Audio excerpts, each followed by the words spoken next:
Olá, amigos, sejam muito bem-vindos a mais uma emissão no canal, no programa Espiritismo e Vida, no nosso costumeiro estudo sistematizado do Evangelho segundo o Espiritismo.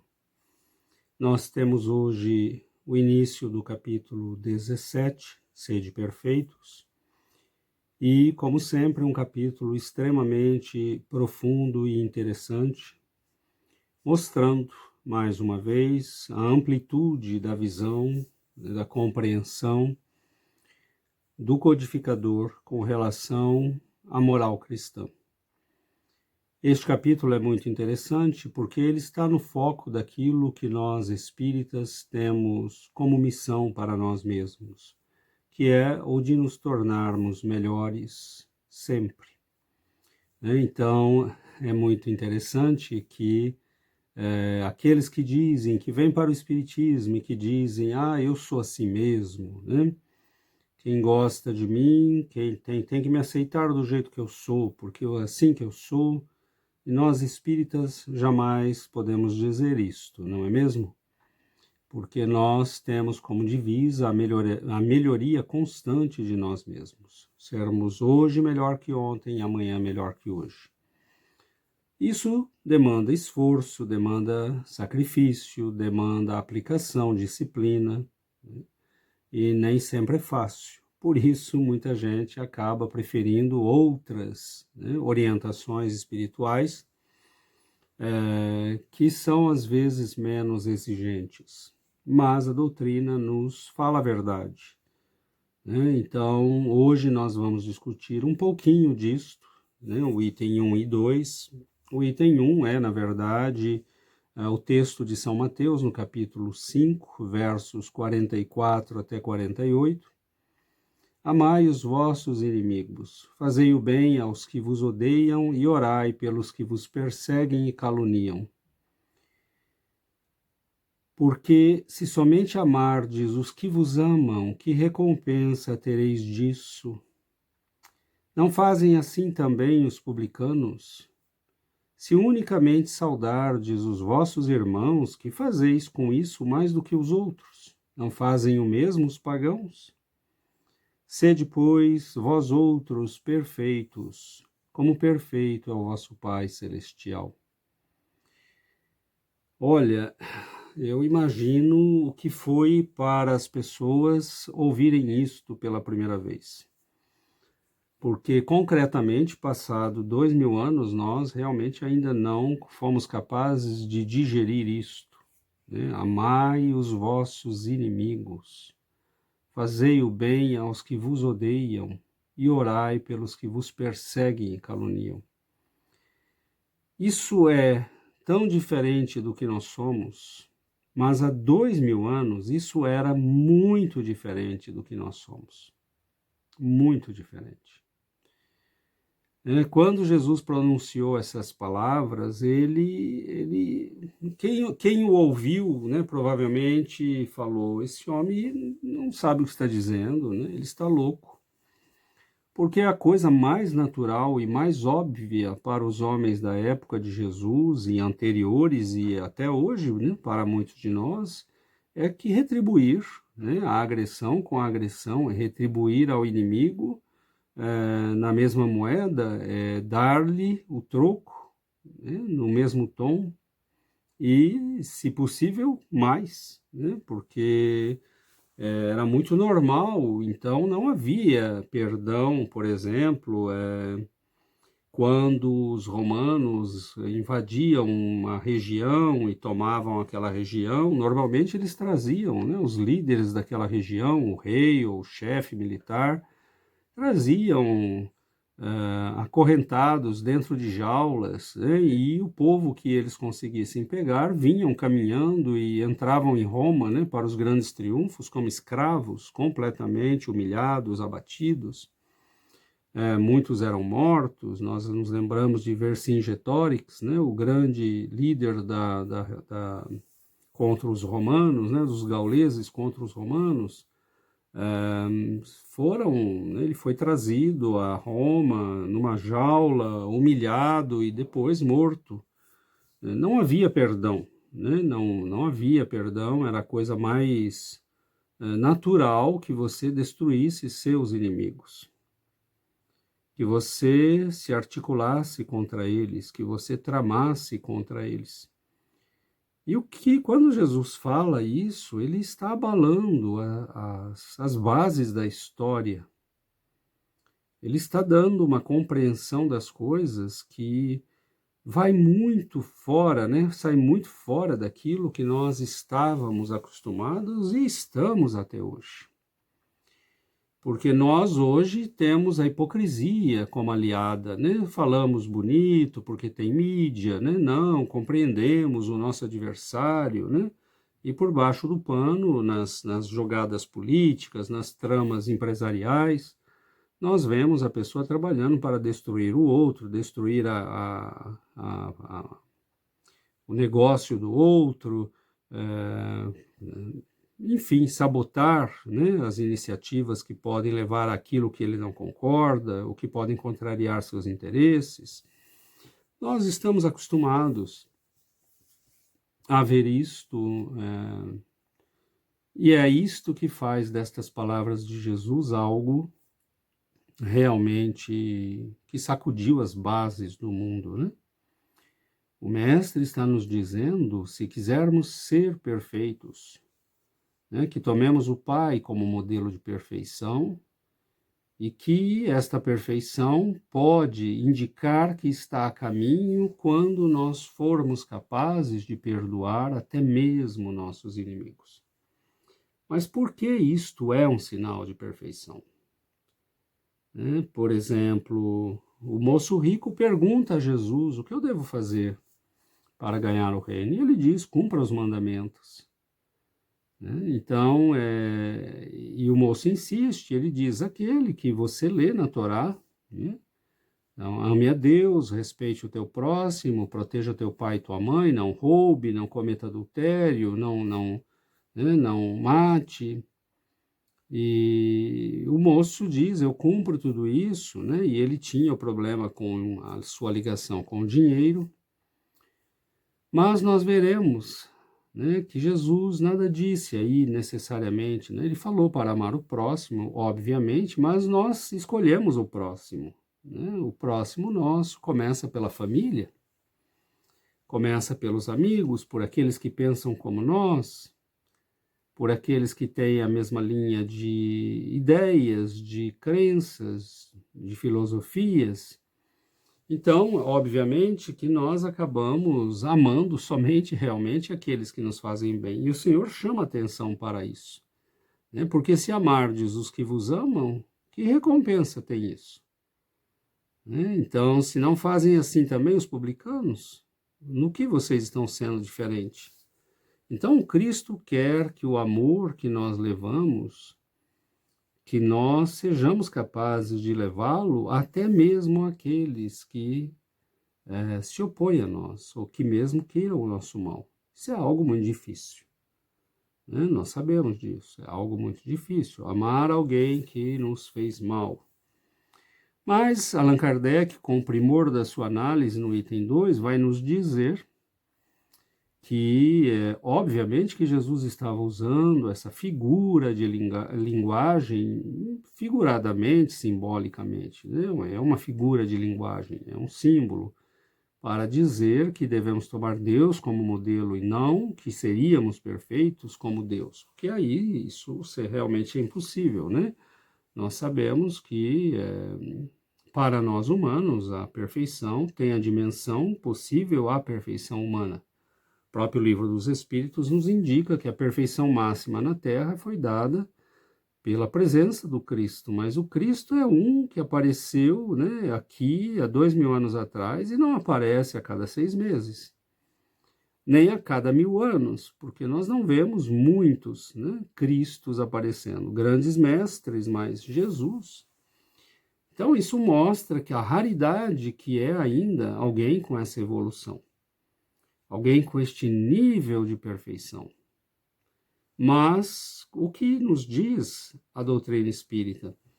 Nós progredimos continuamente, nós progredimos sempre. E isto é da lei, como nos mostra o Livro dos Espíritos, é da lei.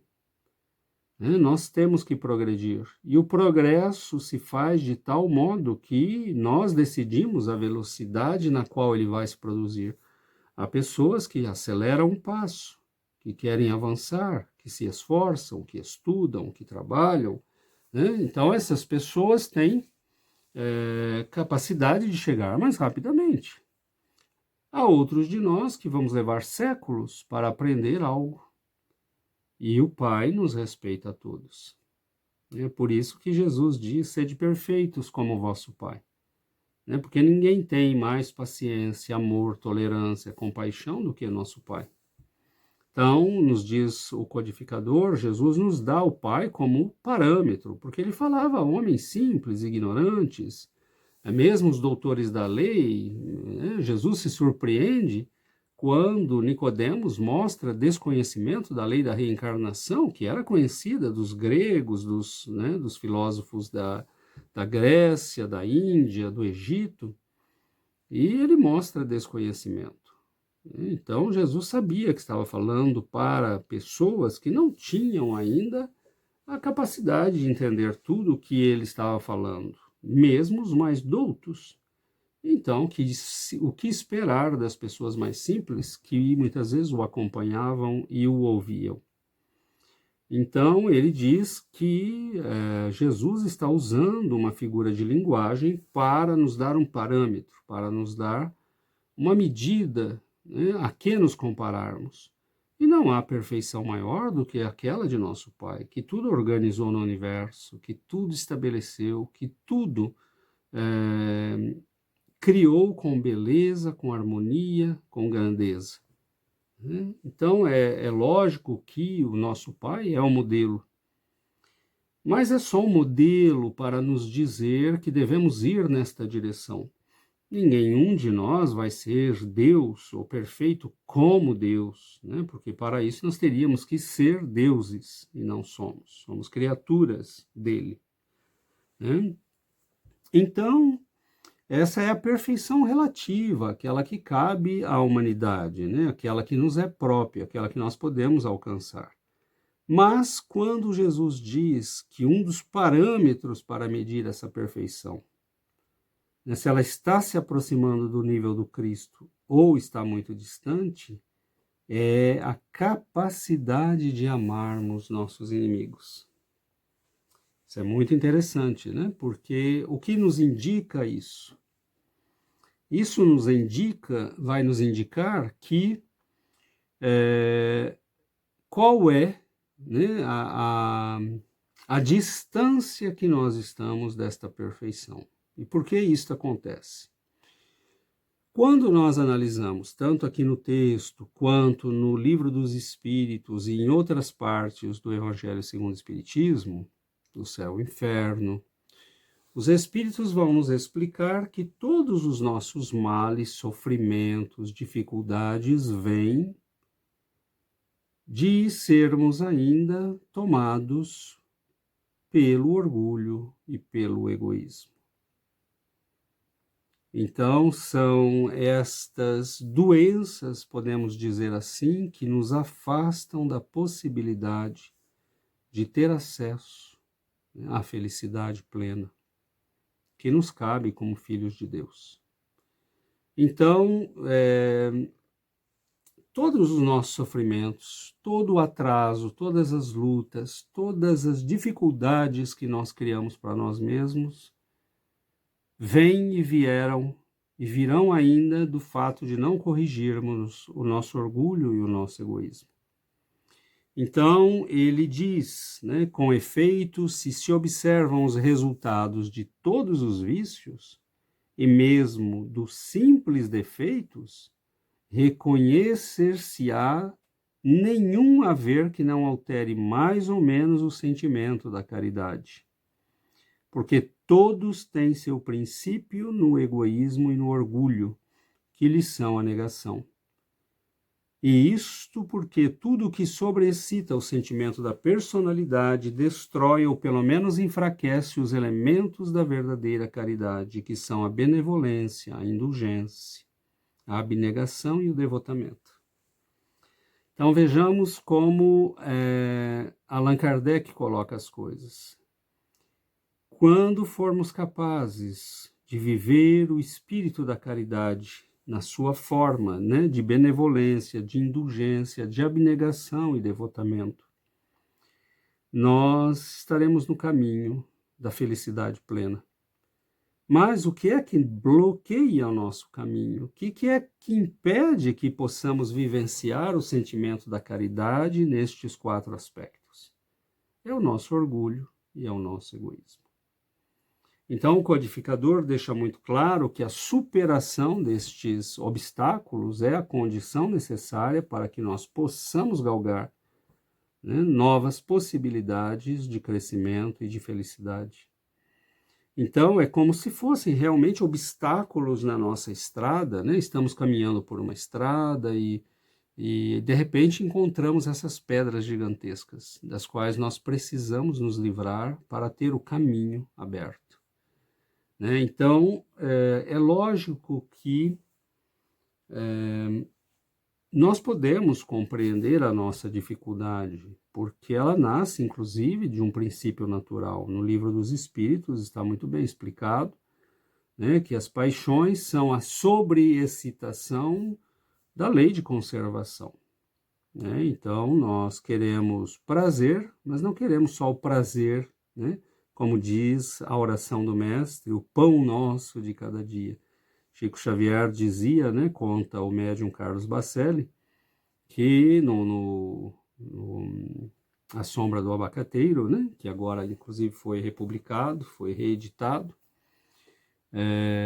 ele conta que nós queremos, né, não só o pão nosso de cada dia, nós queremos o pão e a marmelada, né, o pão e a manteiga, o pão e todo um buffet, né, porque nós sobreexcitamos as nossas necessidades e aí criamos as paixões. E as paixões, né, todas elas levam à satisfação do eu. Ou seja, elas despertam, estimulam e alimentam o nosso egoísmo e o nosso orgulho. E é este o nosso problema. É por isso que nós estamos reencarnando, vida após vida, né? Luta após luta, sofrimento após sofrimento. Voltamos a esse planeta, refazemos as coisas e sempre caímos nas mesmas armadilhas do nosso orgulho e do nosso egoísmo. Se é difícil viver a caridade, né, nesses 4 aspectos, benevolência, ou seja, sermos bons, fazermos o bem, e indulgência, né, desculpar o outro, abnegação, negar a nós mesmos, e devotamento, entrega, né, de si mesmo, se para nós é difícil isso, mesmo com os nossos amigos e semelhantes mais próximos, imaginemos a dificuldade para negarmos a nós mesmos, irmos à abnegação ao seu limite máximo. Porque nós podemos abnegar, né, negar a nós mesmos para atender alguém que nós amamos, para atender a um ideal nobre, para atender a dedicação a uma causa que nos, né, toma o coração. Mas negarmos a nós mesmos ao ponto de perdoarmos um inimigo, isso é algo que para nós ainda é muito difícil. Então nós vemos nos Estados Unidos, lembro de uma pessoa, né, que eu conheci há muitos anos, com quem já não tenho muito contato também há muitos anos, e lembro que ela perdeu uma pessoa querida num acidente de carro, e ela não perdoou, né, ela prosseguia, né, atrás da justiça para processar o indivíduo que havia causado o acidente. Lógico que nós devemos procurar a justiça para que aqueles que cometem crimes dessa natureza sejam punidos. Compreensível, mas nós víamos que não era isso, né? era algo que ia um pouco além disso, né? Era o desejo de se vingar, era o desejo de impor ao outro algum sofrimento. Sofrimento que não traria, né, nunca de volta aquele ser querido que foi perdido. Então, sim, nós devemos, entendemos que ela não está agindo errado, né? Mas quando nós fazemos isto por raiva, por vingança, então aí nós devemos tomar cuidado, né? Por isso que quando vemos nos Estados Unidos, né, algumas pessoas lançaram um movimento que é algo muito difícil, né? Nós vemos, por exemplo, uma mãe que vai até a prisão conversar com o rapaz que matou o filho dela, né? Isso e praticamente o adota como filho, né? Esse é o poder do amor do Cristo quando toca um coração verdadeiramente. E é deste amor que Jesus está falando, porque no momento em que nós chegarmos a isto, no momento em que nós entendermos isto, nós teremos começado a eliminar o eu, o egoísmo, o orgulho, né? Esse eu que se externa pelas convenções humanas, né? A persona, como diziam os gregos, né? A máscara que nós usamos em sociedade, que nos leva a, muitas vezes, né, agir de uma maneira que é compreensível dentro da lógica humana, mas que não é compreensível dentro da lógica divina, né? Nós não estamos, como diz Allan Kardec, nós temos uma perfeição relativa, né? Nós não vamos chegar à perfeição de Deus, mas um indício de que nós estamos nos aproximando dessa perfeição do Cristo será este, né? O dia em que nós formos capazes de perdoar até aqueles que nos fazem mal, de orar por eles, né? Então a doutrina nos explica que a oração ela pode envolver a pessoa em luz e pode ajudá-la. Então o que diz Jesus, né? Não brigue, não mate, não agrida, não persiga. Ore por aquele que, né, te tem como inimigo, para que ele possa receber a luz e o envolvimento do alto. Então prossegue o codificador, não podendo o amor do próximo, levado até ao amor dos inimigos, aliar-se a nenhum defeito contrário à caridade, aquele amor é sempre, portanto, indício de maior ou menor superioridade moral, donde decorre que o grau da perfeição está na razão direta da sua extensão.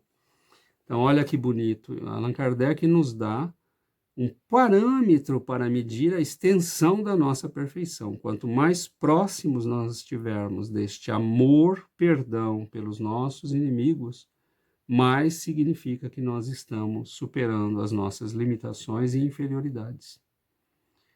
Porque é muito difícil. Você pode fazer sacrifícios, por exemplo, por quem você ama. E isto é perfeitamente compreensível. Todo mundo faz isso, diz Jesus, até os pagãos, né?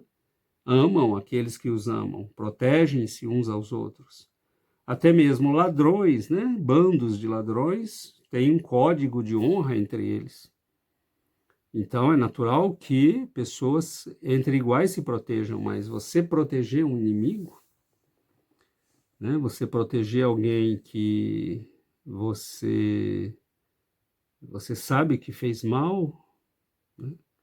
Então é muito difícil isso, né? Exige uma superação muito grande do nosso egoísmo.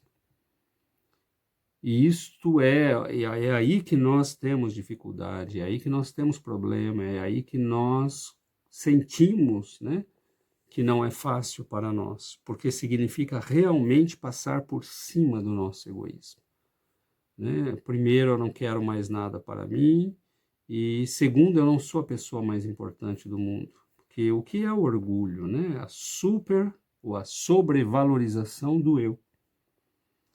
Nós nos acreditamos mais importantes do que os outros, mais especiais, né? Mais únicos. Então, com o tempo, nós começamos a entender que Nós somos apenas uma criaturinha pequenininha no concerto do universo, da vida. Então é muito importante que nós comecemos, para poder chegar perto deste amor que Jesus nos ensina, que nós comecemos, a fazer um exercício, por exemplo, de quem sou eu? Qual é o meu papel no universo? Qual é a importância que eu tenho na economia do universo? Se eu desaparecesse hoje, a minha família conseguiria continuar vivendo? Façamos o exercício. Eu desapareci hoje. Então tem um período ali, das despedidas, enterro. E, bom, no dia seguinte, passado o luto, sua esposa ou seu marido volta ao trabalho. Seus filhos precisam continuar. Seus amigos, embora a tristeza, vão seguir em frente. Se nós começarmos a pensar assim, nós começaremos a ver que nós somos pequeninos e que a vida é um privilégio. Ela é um momento que Deus nos dá, no qual nós temos a possibilidade de amar, a bênção de podermos amar. Porque então nós não faremos diferença, mas deixaremos algo de bom no coração de todos aqueles que nos conheceram. E isso é importante. Teremos construído algo de bom. Teremos deixado marcas positivas por onde andamos. E as pessoas lamentarão sinceramente a nossa partida, sentindo aquilo como uma perda verdadeira, porque deixamos nelas as marcas de algo de bom. Então, meus queridos irmãos, nós precisamos fazer esses exercícios. A doutrina espírita está nos explicando que o egoísmo e o orgulho são essas chagas terríveis que nos têm feito muito mal.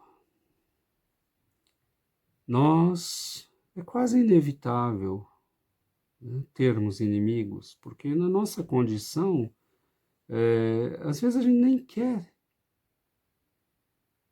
mas às vezes você simplesmente está em oposição à pessoa porque ela prefere um partido político, você prefere outro. Então aí já começa o afastamento.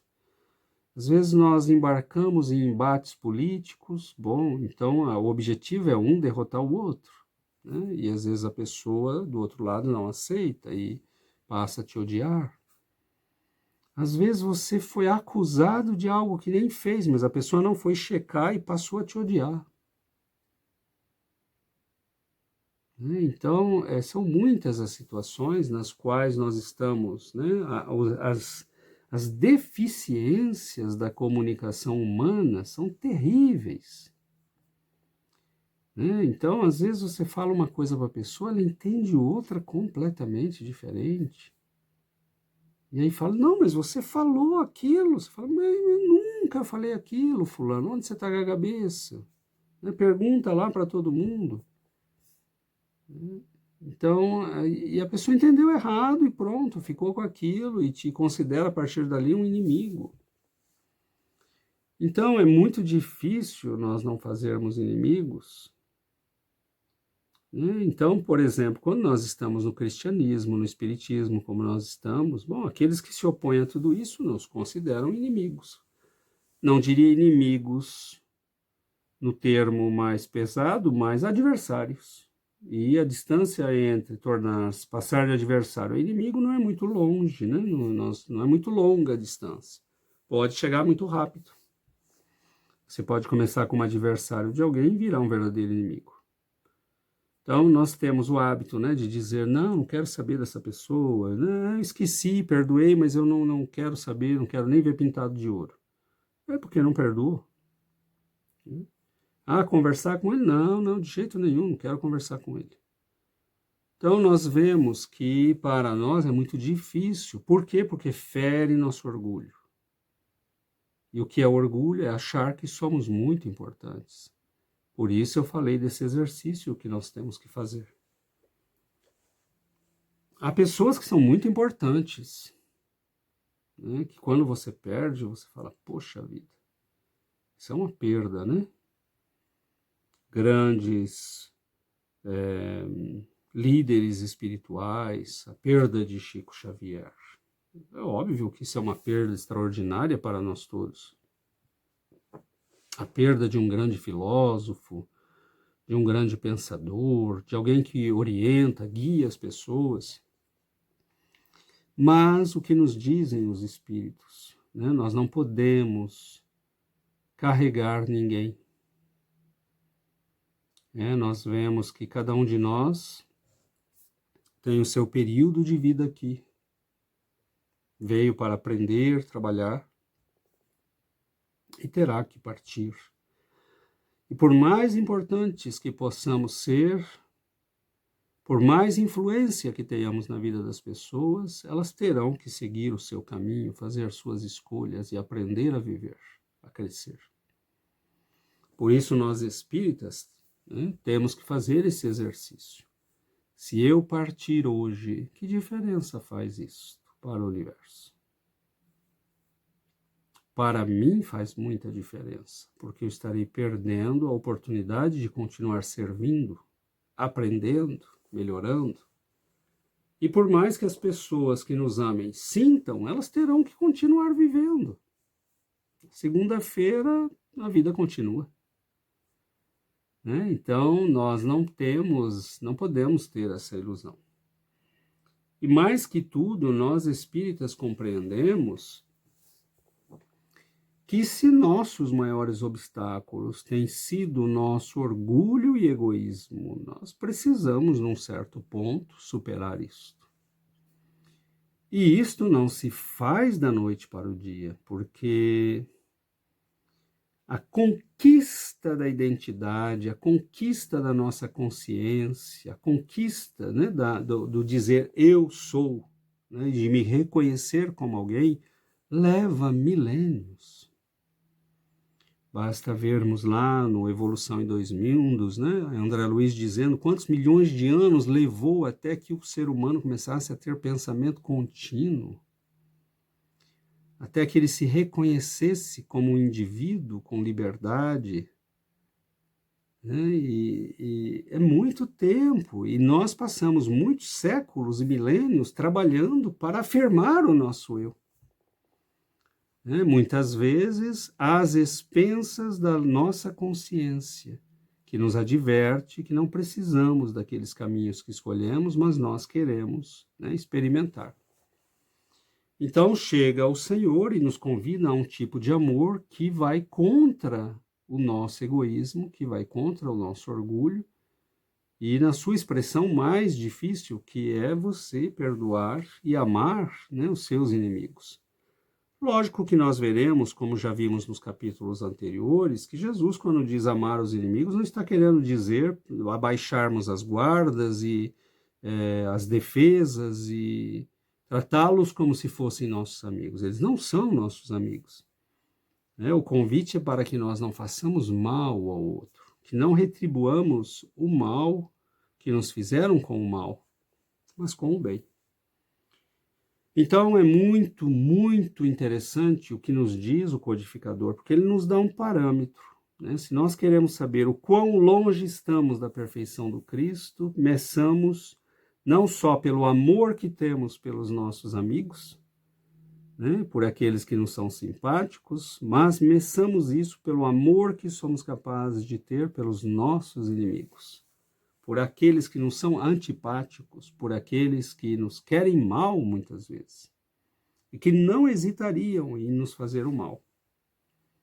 Nós vemos ódios, encarniçados no mundo, pessoas que odeiam, e nós que temos o conhecimento espírita sabemos que isto é uma grande perda de tempo, porque sendo eternos nós teremos que acertar as contas. Você não pode ser feliz se alguém está te fazendo mal e você fazendo mal a ela. Nós não podemos ser felizes, não podemos adiantar, avançar, Se estamos, né, com uma pedra como esta no nosso caminho, ou somos uma pedra no caminho dos outros, pelo ódio, pelo não perdão. Então, o Senhor está nos dizendo para que você possa seguir livre, perdoe, para que você possa estabelecer a paz no seu próprio coração, perdoe. Então, na época de Jesus, nós vamos ver, né?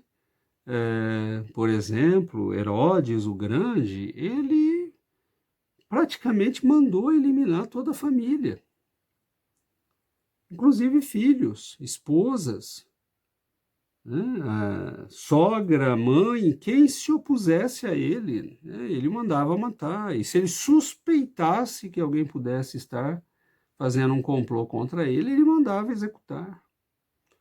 Né? Quando ele vai punir os filhos e manda, né, matar 2 dos filhos, o barbeiro dele, né, intervém e fala, mas são teus filhos. Ele manda decapitar o barbeiro também, porque tomou partido contra ele.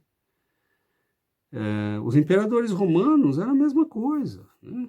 Nero fez a mesma coisa. Calígula, todos eles.